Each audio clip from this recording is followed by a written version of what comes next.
Hello everyone, my name is David. Today we are going to take a look at another horrible case with you. A man named Sam, who lived with his wife and son in Melbourne, Australia, came to his home in the state of Kerala, India, to visit his parents in October 2015. However, before returning to Melbourne, he told his parents and some relatives, "Maybe the next time I come to India, it will be in a coffin." Astonishingly, 3 days later, news arrived that Sam had died. Everyone thinks, how could someone predict their own death? But when the real story came to light, 2 big cities from different countries were shaken. So, what was the full story behind this case? Let's delve into the details. In 2015, a 34-year-old man named Sam Abraham lived with his wife Sophia and their 7-year-old son in a place called Epping in Melbourne, Australia. They had previously lived in Oman, a country in West Asia, but moved to Melbourne because it is considered the most livable city in Australia. Both Sam and Sophia were working, and the small family of 3 was happily residing in Australia. Every year, Sam would visit his home in India with his family. In October 2015, Sam and Sophia took some days off from work and came to India. One day, Sam told his father, "I feel like I won't live for much longer. Maybe I will die soon." After hearing this, Sam's father gets angry and says, "You are so young. Why are you saying such strange things?" Despite this, one day Sam tells some of his relatives, "Maybe the next time I come to India, it will be in a coffin." This remark also seemed strange to them, but everyone brushed it off as a joke. Sam had a flight back to Australia on October 11, 2015, as he and his wife had taken only a few days off from work to visit India. After this, Sam returns to Australia with his wife and son. However, just 2 days later, on the morning of October 15, 2015, Sam's father, Abraham, receives a call. On the other end of the line is his daughter-in-law, Sophia, who delivers devastating news that shocked the entire Abraham family. Through tears, Sophia explains that Sam had passed away that morning due to a heart attack. Sophia, left alone in Australia, handles all the paperwork and finally gets permission to send Sam's body back to India. This process takes 2 to 3 days, and on October 18th, Sam's body arrives in Kerala, India. Along with Sam's dead body, Sophia, their 7-year-old son, and Sophia's sister Sonia also come to India. However, some of Sam's relatives, especially his father, are deeply shocked because everything Sam had said came true. The house is engulfed in grief. Sam's wife is now a widow, and their 7-year-old son has lost his father. Well, with a heavy heart and deep sorrow, Sam's body was buried, and his last rites were performed. Everyone at home was very sad, especially Sophia, whose life had taken a huge blow. Despite this, she had to return to Australia after 5 days because they had come to India on leave from their respective jobs. If Sophia had stayed in India longer, she could have lost her job. Therefore, on October 23rd, Sophia went back to Australia with her sister Sonia and her son. However, after returning to Australia, Sophia called her in-laws every Saturday to check on how they were doing. Time passed slowly, but there wasn't a single Saturday when Sophia didn't call her in-laws. But then, suddenly, in the last week of July and the first week of August 2016, there were no calls from Sophia to India. Seeing this, Sam's family became very worried, so they called some acquaintances in Australia to get information about Sophia. What Sam's family found out was shocking. They learned that Sophia had been in the custody of the Victoria Police for the past 15 to 20 days. Additionally, Sam's family found out that Sophia was charged with murder because the police suspected that she had killed her own husband, Sam Abraham. After this revelation, Sam's family is left stunned. However, the name of another man, Arun Kamalasanan, comes up in the story. Sam's family heard this name for the first time, and it was then that they learned whether the accusations against Sophia were true or false. On the other hand, the Victoria Police presented some evidence to Sophia and Arun, after which both confessed to murdering Sam. Following this confession, Sophia tells the police a story that leaves them astonished. The story goes like this. In the Kollam district of the state of Kerala, there is a small village named Karavalur where Sophia and Sam lived. Before moving forward, Let me tell you that the state of Kerala is famous for its beaches, mountain ranges, and wildlife sanctuaries. In this vast state of Kerala, Karavalur is just a small village where Sam and Sophia's houses were close to each other. They knew each other since childhood because they went to school together and were in the same class. Additionally, they both had a bit of interest in music, so they sang together in the church's choir group. Not only that, but after completing high school, they also joined college together. Eventually, they fell in love during their college days and started spending their time together like a normal college couple. But in their relationship, Sophia fell in love with another guy named Arun. However, Sophia neither let Sam know about Arun, and nor let Arun know about Sam. But in the end, Sophia decided to marry Sam. After that, Sam first informed his family that he liked Sophia and wanted to marry her. But Sam was standing shocked when his father said that he couldn't marry Sophia. Although Sophia's father was a retired defense officer and Sophia's family was respectable in society, Sam's father still refused the marriage for some unknown reason. However, when Sophia found out, she threatened both Sam and her family that she would take her own life if she couldn't marry Sam. When Sam's family learned of this, they took the matter seriously and decided to let Sam and Sophia get married. Afterward, both Sam and Sophia were very happy, and their wedding was celebrated with great enthusiasm. They got married in 2008, and in 2009, Sam moved to Oman with his wife Sophia because he had gotten a job at a money exchange company. However, when Sophia became pregnant there, she returned to India because she needed her family's support at that time. She gave birth to a son in India, and while staying in India, she constant contact with her sister. After some time, Sophia decided to move to Australia for better life. Sophia had an MSc degree in electronics, so her sister also encouraged her, saying, "You should come here, you'll get a great job." After seeing Sophia's resume, a company in Melbourne offers her a job, and she leaves for Australia with her son. Sophia arrived in Melbourne in the early months of 2012.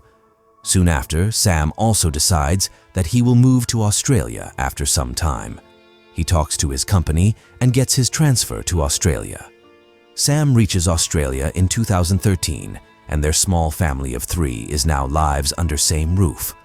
The plus point of living here was that their son had grown up, and both husband and wife were working in different companies, so everything was going well in their lives. But there was a different story behind this. Before Sophia moved to Australia, Arun had already gone there. In Melbourne, Arun started working as an instrumentation engineer at a company. Arun got married there, and he also had a child. By then, Sophia was also married, and Arun had his own family, so they should not have been in contact with each other. But despite being married, Sophia and Arun continued to talk through chatting apps and calls. In fact, Sophia's main reason for moving to Australia was that Arun was there, and they could meet in person. But when Sam joined his family in Australia, it became difficult for Sophia and Arun to meet. Despite this, Sophia continued to talk to Arun secretly. One day, Sophia had the idea that if Sam were to die somehow, she could be with Arun. She shared this idea with Arun, and he liked it because he loved Sophia deeply. After that, Arun started looking for an opportunity to kill Sam. During this time, he kept a close watch on Sam's every activity, and Sophia helped him with this. Then, in February 2015, Arun finally got the chance he was waiting for. One day in February, Sam was sitting in his car parked outside a metro station. During this time, a masked Arun approached him and attacked him with a knife, slashing his throat and cheek. However, Sam survived the attack, and fortunately for Arun, he was not identified by the police and therefore was not caught. When Sam came home after surviving the knife attack, Sophia told Arun about it. The two then began to think of another way to kill Sam easily. During this time, they came up with many ideas on how to kill Sam, but they finally decided to use cyanide. They then started looking for cyanide, and on October 14th, Sophia mixed cyanide into Sam's orange juice and gave it to him. Sam, thinking it was just normal orange juice, drank it and later lay down on his bed, but the poor Sam never got up again. Then, Sophia immediately messaged Arun and called him to her house. The first thing Arun checked was whether Sam was alive or dead. To make sure, Aaron forcibly poured the remaining juice from the glass into Sam's mouth. After doing this and seeing Sam, Aaron realized he was dead and left Sophia's house. Afterwards, Sophia slept the whole night on the same bed with her son, where her husband's dead body was lying. As soon as morning came, she started crying loudly, and hearing Sophia's cries, some neighbors came to her house. Sam was then taken to the hospital, but upon arrival, the doctor declared him dead. On hearing this, Sophia started crying a lot, but it was all an act. During this time, Sophia called Sam's father and told him that Sam had died of a heart attack. Whenever anyone asked Sophia the cause of Sam's death, she would say, "We all went to sleep after dinner, but when I tried to wake Sam up in the morning, he wouldn't get up. Maybe he had a silent attack." After this, no one suspected anything, and Sophia quickly began arranging to take Sam's dead body to India. She likely knew that if an autopsy was conducted here, the cause of death would be clearly determined. Therefore, the doctors believed Sophia's story and recorded the cause of death as a heart attack in their report, and within 3 days, Sam's dead body reached India. Now in India, no one in Sam's family suspected Sophia because she was crying a lot at Sam's funeral. This made everyone think that she was very sad about Sam's passing. But then the question arises, how did Sophia and Arun get caught? The full credit for this goes to the Victoria Police, because if they hadn't done their job honestly, Sophia and Aaron might not have been caught even today. In fact, when Aaron died, some police officers suspected that his death was not natural. A police team got permission from some senior officers to keep an eye on Sophia. In October, the police team discovered that Sophia had transferred all the money from Sam's bank account to her own account. However, the police didn't pay much attention to this because Sophia was Sam's wife and she could do that after her husband's death. But when Sophia registered Sam's car in Aaron's name, the police started to suspect her a bit more. Now, because the detectives had information about Aaron, they began to keep an eye on him as well. On the other hand, after Sam's death, the police never approached Sophia for any kind of questioning. As a result, Sophia started feeling that she had gotten away with her husband's murder without anyone finding out. Meanwhile, an undercover agent befriended Arun and soon became his close friend. However, Arun never suspected that this person was actually a police detective. During this time, the police began tapping both Aaron and Sophia's cell phones. Their hard work paid off one day when the police listened to a call recording between Sophia and Aaron. On the call, they were saying, "So much time has passed, and no one has caught us yet. Maybe soon we'll finally be together." This made it clear to the police that behind Sam's murder, motive is love triangle. A few days later, the detective got a crucial piece of evidence from Aaron. After drinking, Aaron confessed to the detective, "Once I killed someone by mixing poison in his orange juice, and the police have never caught me." Even though Aaron was drunk and revealed the whole truth, his confession was recorded. At that time, the detective had also turned on his phone's call recording. The detective then reported all this information to his senior police officer, presenting the motive for Sam's murder and evidence of the weapon used in the crime. After seeing all this, even the senior officer was clear that Sam's death was not natural. Following this, they ordered that Sam's body be removed from the coffin in India and examined so that the real cause of his death could be determined. Friends, before moving forward in the video, I have a small request for you. I want to let you know that behind the David True Crime channel, there is a team of 5 people who work hard to bring you the best quality content through thorough research. If you appreciate our efforts, you can support us according to your preference by visiting the link provided in the description. Your small support will motivate us to work effectively on the channel. Thank you. Now, let's continue with the story. Now, Sam's toxicology report revealed that there was cyanide in his blood and liver, causing his death. About 10 months after Sam's death, on August 12, 2016, the Victoria Police arrived at Sophia and Aaron's house to arrest them. However, during the search of Sophia's house, the police found a diary.